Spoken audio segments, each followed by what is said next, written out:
Descubra o poder da misericórdia onde menos espera. Uma história de erro transformado em recomeço. Neste vídeo, desafie suas crenças e veja como um ato inesperado pode mudar tudo. Prepare-se para uma viagem que promete não apenas surpreender, mas transformar. Ficou curioso? A verdade revelada espera por você. Jesus e a mulher adúltera. Ela foi pega em flagrante, cercada por acusadores prontos para apedrejá-la. Mas então, um ato inesperado de misericórdia mudou tudo. Antes do encontro de Jesus com a mulher adúltera, ele havia estado em Jerusalém durante a festa dos tabernáculos. Naquela época, a festa dos tabernáculos tinha um simbolismo espiritual. Assim, era uma celebração que durava uma semana, ocorrendo no outono, geralmente em setembro ou outubro, marcando o final da temporada de colheita agrícola. No Evangelho de João menciona-se que Jesus inicialmente não foi abertamente à festa, pois os líderes religiosos procuravam executá-lo. No entanto, em certo momento durante a festa, ele foi a Jerusalém de maneira discreta. Durante esse tempo, Jesus dedicou-se a ensinar e dialogar com as pessoas em Jerusalém. João 7:14-24 relata que Jesus estava ensinando em um local especial chamado Templo. Ele conversava com as pessoas ali presentes e elas se maravilhavam com o quanto ele sabia e com sua inteligência a respeito das Escrituras. No meio da multidão, os líderes religiosos apareceram arrastando uma mulher consigo. Ela foi pega em flagrante adultério, um pecado punível com apedrejamento conforme a lei de Moisés. Os líderes da comunidade religiosa trouxeram essa mulher até Jesus de maneira que era ao mesmo tempo vergonhosa e humilhante. Para não deixar de mencionar, havia também um homem envolvido neste ato de adultério. Entretanto, o homem culpado não foi levado perante Jesus para julgamento. Será que isso foi realmente uma coincidência? Embora o adultério fosse de fato um crime punível, com a execução sob a lei, os critérios para a evidência em casos envolvendo a pena de morte eram extremamente rigorosos. Múltiplas testemunhas tinham que estar presentes durante o ato, e todos os depoimentos dessas testemunhas tinham que ser completamente consistentes. Na verdade, quase ninguém era executado pelo crime de adultério, pois considerava-se ser um pecado muito privado. Nesse momento, a história da mulher adúltera ganha vida. Enquanto os acusadores estavam prontos para lançar pedras, eles lançaram um desafio a Jesus. João 8:4-5 diz: "E disseram-lhe: Mestre, esta mulher foi apanhada em flagrante adultério. Agora, na lei, Moisés nos ordenou apedrejar tais mulheres. O que tu dizes?" Com isso, eles tinham um plano secreto. Queriam encurralá-lo. Se Jesus tivesse dito, "Deixai-a ir", pareceria que ele havia violado a lei que Moisés escreveu. Se ele dissesse, "Executai-a pelo crime de adultério", Jesus pareceria severo e talvez cruel aos ouvidos de algumas pessoas. Além disso, violaria a lei romana, já que os romanos haviam negado o direito à execução oficial por crimes relacionados à sua religião. Esse era um problema muito parecido com o que foi proposto a Jesus no livro de Mateus, quando se tratava do assunto de pagar impostos a César. Deuteronômio 22:22 diz: "Se um homem for encontrado dormindo com a mulher de outro, ambos, o homem que dormiu com ela e a mulher, devem morrer." A lei parece estrita pelos padrões de hoje. Em um país novo, sem regras claras, ajudava a manter as coisas estáveis e impedia que as coisas saíssem de controle. Mas havia outra faceta na lei mosaica: a misericórdia. Não se tratava apenas de aplicar punições por atos errados, mas também de ajudar as pessoas a melhorarem, corrigir o que estava errado e unir a comunidade. O espírito da lei visava garantir que as pessoas vivessem em harmonia, cuidando umas das outras. O equilíbrio era essencial. A mesma lei que exigia justiça também ordenava amor, bondade e misericórdia. É nessa combinação de justiça e misericórdia que encontramos o verdadeiro coração de Deus. Os líderes religiosos citaram a lei de Moisés exigindo justiça. Eles seguiram as palavras exatas da lei, mas não entenderam seu verdadeiro significado. Sua sede por justiça ofuscou o chamado mais profundo da lei por compaixão e restauração. E bem no meio dessa situação intensa, Jesus fez algo realmente impressionante. Jesus inclinou-se e começou a escrever no chão com o dedo. Ele ignorou os acusadores, como se nunca os tivesse ouvido. Essa mulher era uma ferramenta para os líderes religiosos, que eram homens já desprezíveis. Eles a usaram contra Jesus. Eles a apresentaram como pecadora diante de Jesus, mas ignoraram completamente seus próprios erros na questão. Eles claramente não se importavam com a verdadeira justiça. Alegaram ter pego essa mulher no exato momento do adultério, mas não trouxeram o homem culpado diante de Jesus. É provável que o homem fosse membro de seu grupo e que eles simplesmente usassem a mulher como arma ou peão em sua disputa com Jesus. Lemos que Jesus se inclinou. A resposta de Jesus foi pensativa e deliberada. Em vez de dar uma resposta verbal imediata, ele se inclinou. Então, usando o dedo, escreveu algo no chão, presumivelmente na terra que estava no chão. Jesus não mostrou sinais de raiva ou indignação imediata em resposta à situação. Ele não gritou com a mulher ou com os outros que a haviam trazido. Jesus fez uma pausa e se inclinou. O que Jesus escreveu tem sido um assunto de discussão sem fim para instrutores, pregadores e comentaristas por centenas de anos. Algumas pessoas acreditam que Jesus fez um pouco mais do que apenas rabiscar no solo. O verbo que foi traduzido como escrever também tem o significado de desenhar. Há quem acredite que Jesus estava apenas ganhando tempo. Alguns pensam que Jesus escreveu o trecho da lei que condenava a mulher adúltera. Há quem acredite que Jesus escreveu um verso semelhante a Êxodo 23:1. Não se ponha do lado dos ímpios para ser uma testemunha injusta. Alguns acreditam que Jesus anotou os nomes dos acusadores. Outros creem que Jesus escreveu os pecados cometidos pelos acusadores. Há quem acredite que Jesus escreveu ambos. Muitos acreditam que Jesus seguiu a prática do tribunal romano de escrever sua sentença antes de pronunciá-la. A palavra grega normal para escrever é graphein. No entanto, a palavra usada aqui é katagraphein, que pode significar anotar um registro contra alguém. Se for esse o caso, é muito possível que o que Jesus escreveu estivesse relacionado aos pecados das pessoas que acusaram essa mulher. Não há absolutamente como saber o que ele escreveu. Muitas pessoas têm bastante confiança de que sabem, mas o fato simples é que a Bíblia não nos diz. Enquanto Jesus se inclinava para escrever, agiu como se nem mesmo ouvisse a acusação contra a mulher. Talvez Jesus não tenha prestado atenção neles porque desaprovava o ato maligno que estavam fazendo. É possível que Jesus os ignorou pelo bem da mulher. Depois disso, ele se levantou e proferiu essas palavras inesquecíveis. Aquele de vocês que estiver sem pecado, seja o primeiro a atirar uma pedra contra ela. Jesus não pronunciou julgamento sobre a mulher. Em vez disso, pronunciou uma sentença sobre os acusadores. Ele não disse, não a executem.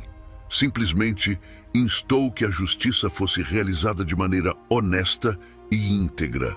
Dessa forma, Jesus abordou um problema comum: o ímpeto de punir os defeitos alheios enquanto se ignora os próprios erros. O rei Davi também foi um exemplo disso quando Natã, o profeta, contou-lhe a história de um homem que roubou e matou o cordeiro de estimação de outro homem.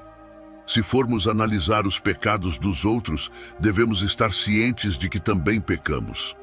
Ainda existe um papel para expor e lidar pessoalmente com os pecados dos outros dentro da família de Deus. Mas isso sempre deve ser feito com um coração que se reconhece como pecador perdoado.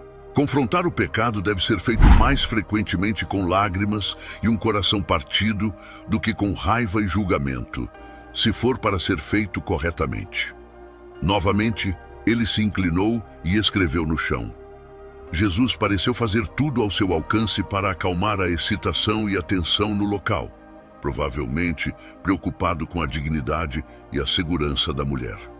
Ele não confrontou os homens que o acusavam, tentando intimidá-los.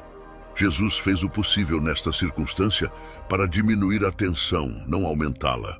Ele não tentou mudá-los através da intimidação. A preocupação de Jesus com a humilhação dela não cessou. Ele fez tudo ao seu alcance para aliviá-la. Embora haja momentos em que sentir vergonha pode ser benéfico, Deus nunca pretendeu que fosse um estado permanente de ser. Naquele instante, a raiva da multidão se transformou em reflexão.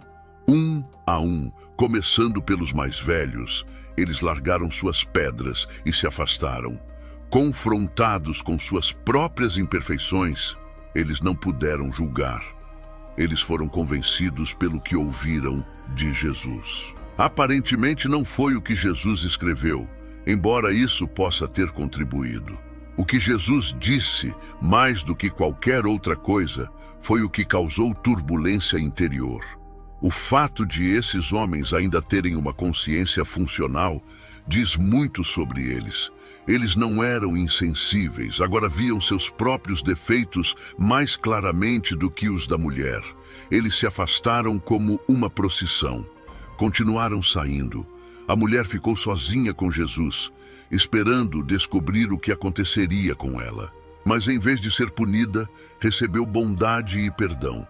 Com bondade nos olhos, Jesus perguntou-lhe: Mulher, onde estão eles? Ninguém te condenou? João 8:10. Depois que ela respondeu que ninguém a havia julgado, e então em palavras que mudariam sua vida para sempre, Jesus disse: Eu também não te condeno. Vá agora e abandone sua vida de pecado. João 8:11. Nesse único momento, a mulher experimentou um amor e aceitação que nunca conheceu. Ela não foi apenas perdoada, mas lhe foi oferecida uma chance para um novo começo. Jesus, de certa forma, assumiu a culpa dela sobre si mesmo. Ele era o único entre eles livre de pecado. Ciente de tudo, tinha a capacidade de ser o primeiro a atirar a pedra, mas escolheu não fazê-lo.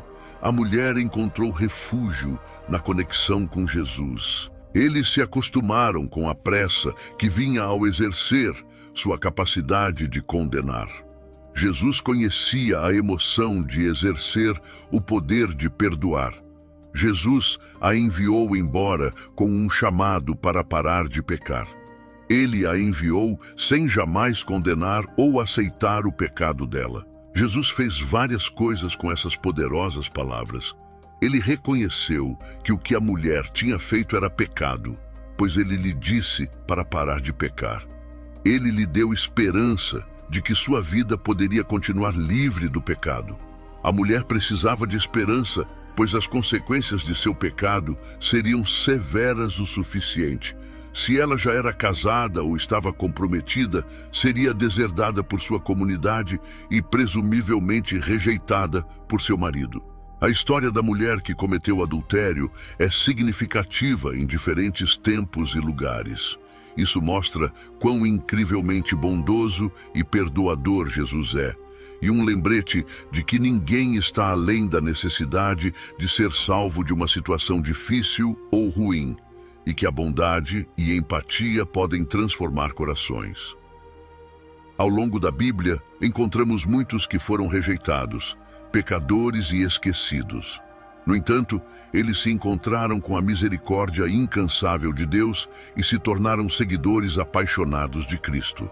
Desde Maria Madalena, outrora atormentada por 7 demônios, até Joana, a esposa do mordomo de Herodes, e muitos outros. Essas eram pessoas tocadas pelo amor curativo e pela misericórdia de Cristo. Transformados, eles dedicaram suas vidas a espalhar a mensagem do reino de Deus. Nosso Deus não se concentra em nos punir, mas em nos ajudar e nos dar outra chance para corrigir as coisas. Imagine um belo vaso estilhaçado em pedaços. Agora, visualize esse mesmo vaso, não apenas colado de volta, mas restaurado para uma beleza ainda maior. Isso é um pouco do que significa redenção. Na Bíblia, redenção é como restauração. Trata-se de pegar algo quebrado e torná-lo inteiro novamente. Quando Jesus foi bondoso e perdoador com a mulher que havia feito algo errado, ele não apenas a salvou da punição, mas ofereceu-lhe um novo começo. Sua vida, antes repleta de problemas, melhorou e foi consertada. Qualquer um que tenha feito algo errado, o pecador, ainda pode ter um futuro melhor. E até aqueles que são bons, os santos, agora cometeram erros no passado. Hoje mergulhamos profundamente nas narrativas dessas vidas transformadas para descobrir as implicações profundas da misericórdia de Deus para todos nós. Imagine Jesus como uma ponte que conecta duas coisas: a justiça estrita e a bondade realmente profunda. Ele seguiu as regras da lei, mas também mostrou a parte mais importante e profunda dela. Ao desafiar aqueles sem pecado a lançar a primeira pedra, ele destacou a necessidade universal de misericórdia. A história da mulher adúltera nos lembra que, embora a justiça seja essencial, a misericórdia é transformadora.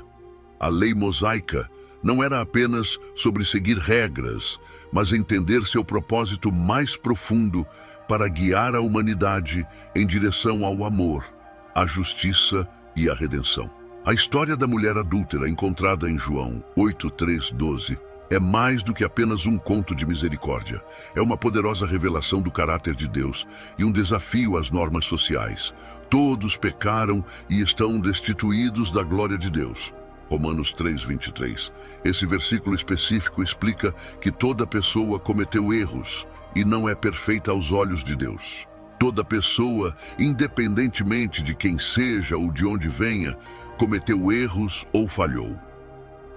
Cair aquém da glória de Deus sugere que, em comparação com a perfeição e a grandeza de Deus, os seres humanos não alcançaram esse padrão. Basicamente, este versículo enfatiza a ideia de que todos são imperfeitos e cometeram erros em suas vidas. Ele destaca a crença cristã na necessidade de redenção e perdão. Voltando à história da mulher adúltera e seus acusadores, um a um eles se afastam, deixando a mulher sozinha com Jesus. O único verdadeiramente qualificado para lançar uma pedra opta por não fazê-lo. Em toda a Bíblia, é evidente que a misericórdia de Deus não é apenas sobre segundas chances, é sobre transformação. Segundo Tito 3:5, ele nos salvou não por causa das coisas justas que fizemos, mas por causa de sua misericórdia. Esta história é sobre cada um de nós. Em um mundo ansioso para lançar pedras, Deus oferece uma mão de misericórdia, desafiando-nos a recebê-la e estendê-la. Afinal, no abraço de sua misericórdia, encontramos nossa verdadeira transformação. Ativamente, todos os dias, escolha a misericórdia. Estenda o perdão onde é difícil, mostre bondade onde é menos esperado e ame sem condições. Ao fazer isso, não apenas recontamos essa história, nós a vivemos. Para aqueles que desejam mais, mergulhem em passagens como Miqueias 6:8, que fala em agir justamente, amar a misericórdia e andar humildemente. Que Efésios 2 te lembre do grande amor de Deus e Tiago 2 da vitória da misericórdia sobre o julgamento. Ser discípulo significa abraçar a misericórdia que transforma vidas. Assim como Zaqueu passou de um cobrador de impostos ganancioso para um doador generoso, e Maria Madalena de uma alma atormentada para uma seguidora devotada, assim também podemos experimentar a transformação através da misericórdia de Cristo. Nossa jornada de transformação começa com humildade, abraçando a misericórdia e adentrando na liberdade que Cristo oferece. Essas lições entrelaçadas na história da mulher adúltera nos conduzem ao coração do discipulado. Lembre-se, não é nossa perfeição que nos define, mas nossa disposição para abraçar a misericórdia de Cristo, transformar-nos e viver seus ensinamentos. Como a mulher adúltera, nós também podemos deixar para trás nossos fardos, caminhando em direção a novos começos como discípulos de Cristo. Oremos. Pai, obrigado por suas misericórdias renovadas sobre minha vida. Obrigado, acima de tudo, pela grande misericórdia que você ofereceu para salvar minha vida da destruição. Recebo sua misericórdia de salvação e aceito Jesus, seu Filho, como o Senhor da minha vida. Em nome de Jesus, peço que sua misericórdia continue me perseguindo e que sua bondade esteja sempre onde eu estiver. Creio e confesso você como a fonte e a força da minha vida. Confio em sua vontade para minha vida e que eu nunca fique aquém de sua glória. Amém. A vida de Jesus é verdadeiramente fascinante. Descubra no primeiro comentário o nosso e-book exclusivo sobre como superar desafios e viver uma vida abundante que você precisa saber. Clique agora.